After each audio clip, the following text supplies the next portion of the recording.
First off, in full disclosure, Shannon Sharpe is my favorite NFL player. My favorite one. From Denver to Baltimore.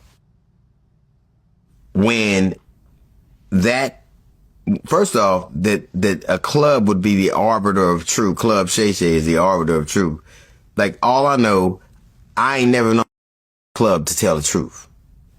When you put in a club, people do a lot of lying. There's a lot of lying going on. Right. But I thought the saddest thing about that was that I loved him, and I loved that he was striking out on his own, and he was, can't be a resurrection, and all these people came, and I watched that platform hurt a lot of people I loved.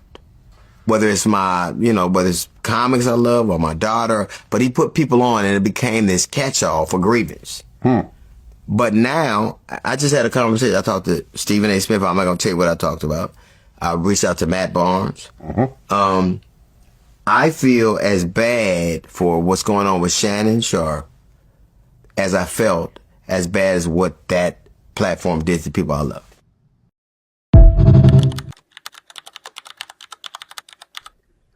So I think that if you get your nutrition from just one source, I think that it's obvious that you would be deficient in other things. Like you would have certain deficiencies that you'd have to deal with. You could augment it with vitamins and other nutrients, but generally, if you only got, like, for instance, if you only are a meat eater, you would probably be deficient in some things. If you were only a vegan, you would probably be deficient in some things.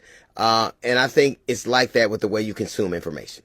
I think that if you get your information from one source, there's probably all kinds of things that you're going to be deficient in. I think in both those cases, it's best to have a well-rounded diet. It's best to have a well-rounded perspective. And I said all of that to say, I was wondering why the people who support him, Donald Trump, do. What is it they see in him?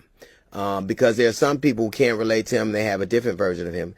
But I think the truth of the matter is, I think that most white men in America are not too different from Trump.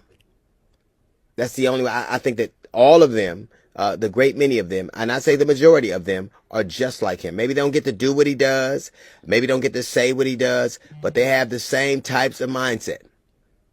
I think, and if that weren't so, they wouldn't be so doggedly in lockstep with him.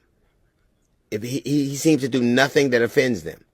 I think that the vast number of white men in America are just like Donald Trump. Now, if somebody said I was just like Obama, that would be aspirational. I'd be happy about that. But I believe that most white men in America are just like Donald Trump, given the chance they would be.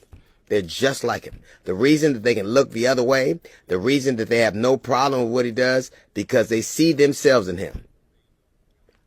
Most white dudes in America are just like him.